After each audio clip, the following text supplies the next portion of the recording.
So, several months ago, when I was in Bible study, we started in the fall. We'll start again in the fall. Wonderful group of folks and such a blessing.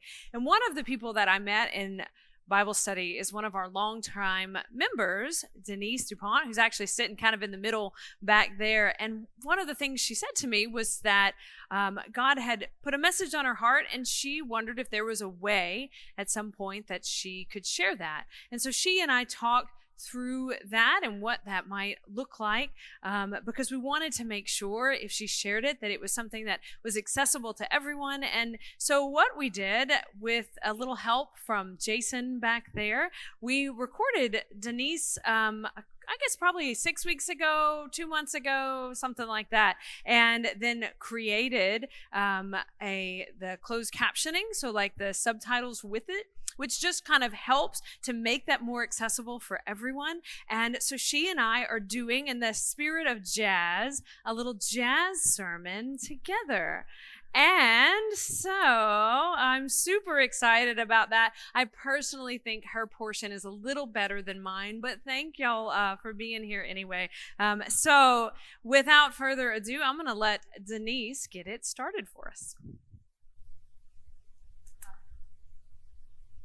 I'm very happy to be here this morning. I like to share with all of you a lesson that has impacted my life greatly. It's called the ministry of presence. It's being present with someone when they are in pain or sick. Often in my own life, when I go to see someone who's ill or I go to a funeral, I don't know what words to use, what to say. And I've learned that sometimes saying nothing, just being here, is enough. I like to share something from Scripture. It's a part of a Good Friday story that we often, or I often, just kind of roll over and go the way we elected. But a little bit before that, it says, then Jesus went with his disciples to the Garden of Gethsemane. He said, sit here while I go over there and pray. He took with him Peter and two of the sons of Zebedee. The soul began to feel sorrowful. He said to them, my soul is overwhelmed with sorrow, even to the point of death. Sit here and keep watch with me. He went on a little further, falling on his face to the ground. He prayed, my Father, if it is possible, let this cup be taken from me, but not my will, but as you will. He then returned to his disciples and found the men asleep. Could you not stay could you not watch with me for 1 hour? The Word of God for the people of God. Thanks be to God.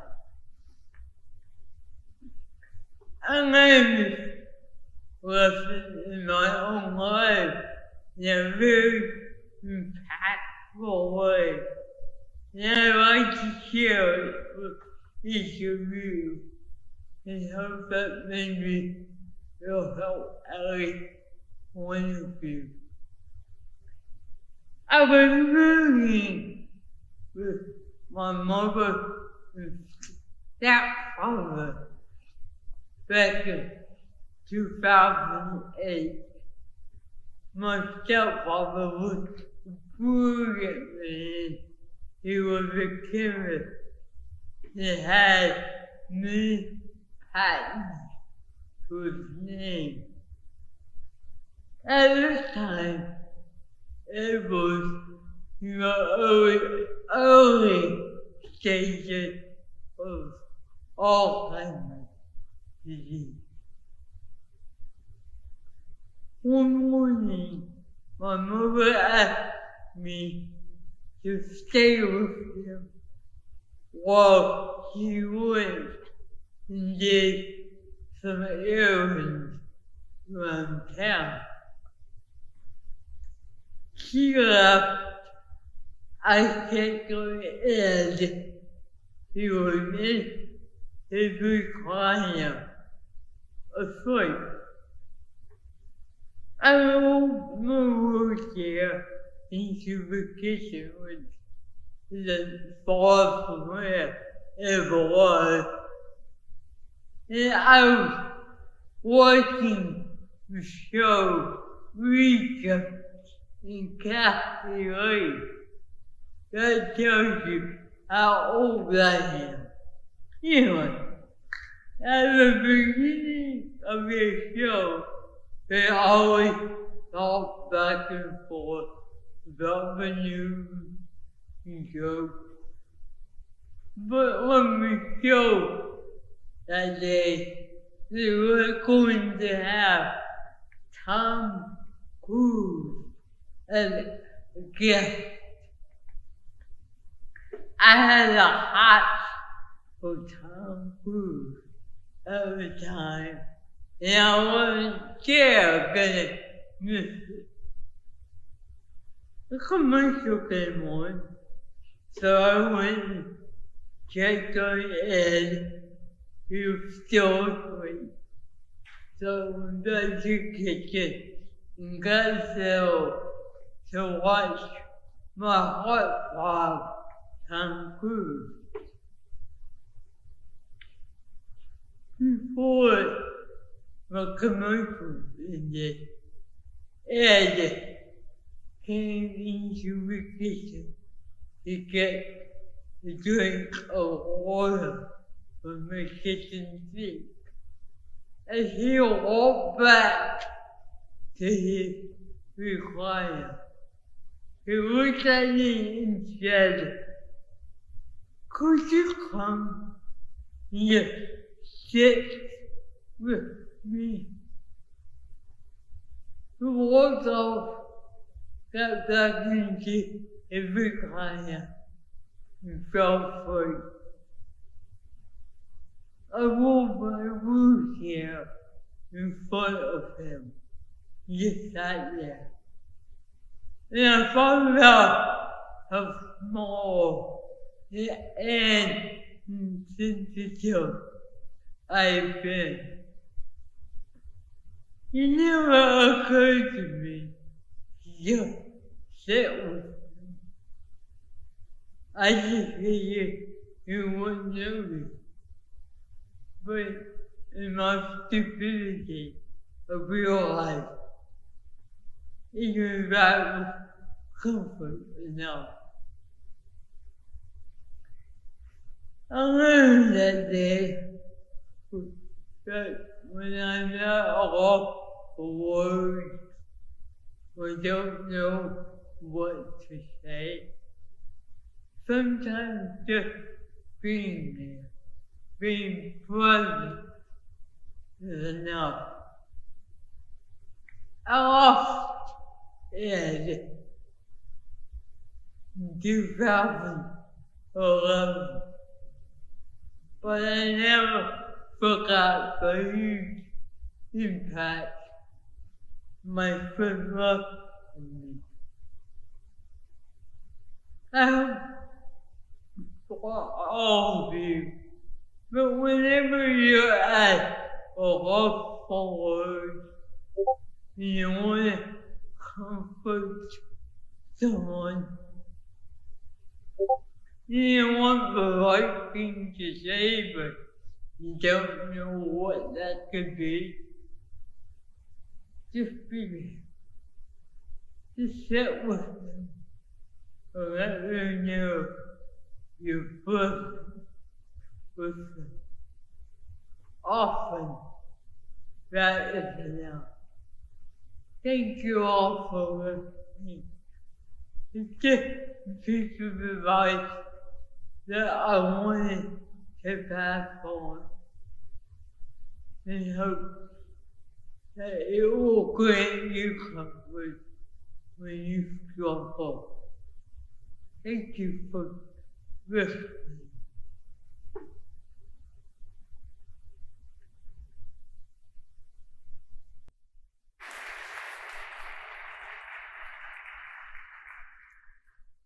You know, as Denise pointed out, one of the most intimate questions Jesus ever asked was not, who do you say that I am? It wasn't, do you love me? It wasn't even, will you follow me? It was, could you not watch with me for 1 hour? Just come and be with me. There's something very deeply personal about that question. He's not asking it to the crowds, and he's not asking it to the scholars. He is asking it to his closest friends, Peter, James, and John. These are the men who've been with him when he was transfigured on the mountain. They were there and they pledged their loyalty. Peter even said, even if everyone else falls away, I will never. And now in the darkest night of his earthly life, Jesus asked them for one thing, not to fight for him, not to preach, not to solve the upcoming problems, but just to watch, to be present in his sorrow, because he was sorrowed to the point of death. Jesus said that.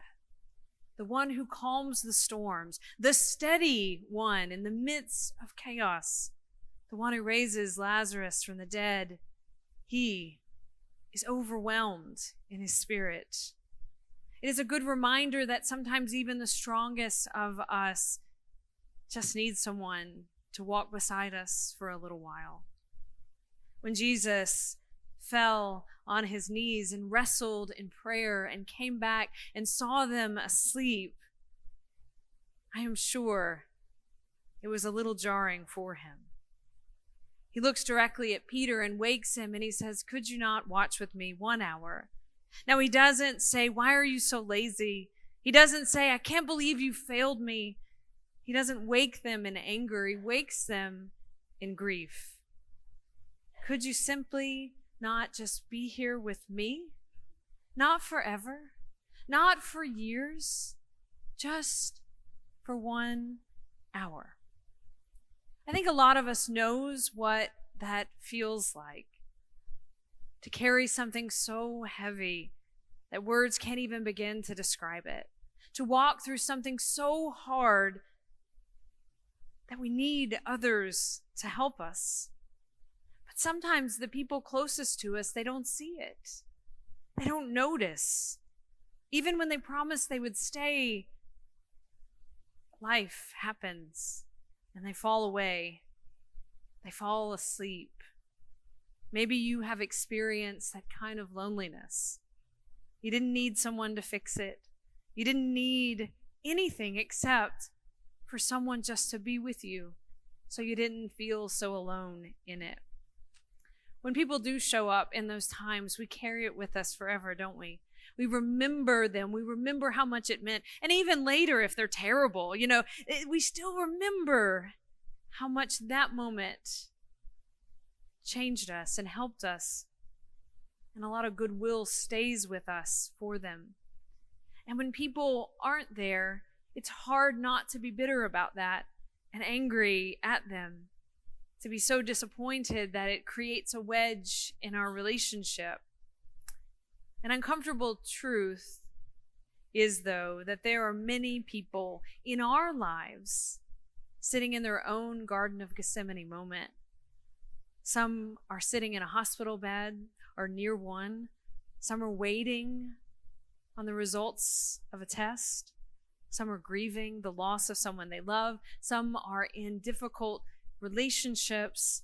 Some have a lot of anxiety, or they're struggling with mental health issues. Some are exhausted from carrying someone they love. And some are battling an addiction we're unaware of. Some of you in this very room are smiling here, and yet go home and sit in a very difficult and dark space. And I know you're not asking for answers. You want someone to sit with you for a little while. Could you not watch for 1 hour? And for those of us in that space, you don't have to have the perfect thing to say. You don't have to have the perfect Bible verse. Your presence is often enough. You know, Job's friends got it right before they got it terribly wrong. Job's friends, they for 7 days didn't give any speeches. They didn't practice theology on him. They just were present right by him. And that's what love looks like. Saying, I don't know what to say, as Denise said, but I wasn't going to let you go through this alone. We live in a very connected and lonely world. We're good at texts and liking posts and putting out emojis, but I think sometimes we forget how powerful just being present is. It's why you're here today. It is a great expression of love, and it's what God offers to us. God says, I will never leave or forsake you. God is Emmanuel, the God with us. He doesn't leave us in our gardens. He stays when others don't. You know, it's really easy to show up for the celebrations, to come to the weddings and the birthday parties and the barbecues and the graduations and the retirement dinners. And those are important because joy is a part of life too, and we celebrate with each other. But also, those Gethsemane moments, they happen, and they happen sometimes out of nowhere. And they don't often happen when it's convenient. They often happen when we're tired, when we'd rather be anywhere else. And presence costs us something in that moment. And so here's Jesus asking that intimate question of us today. Will you sit watch with me for a little while? Will you notice when someone suddenly grows quiet? Will you pay attention when someone around you is overwhelmed or has withdrawn after a loss? Will you pay heed to that nudge to make a phone call or to write a letter or to just go visit someone, to spend time praying through the night? Could you not sit with me for 1 hour?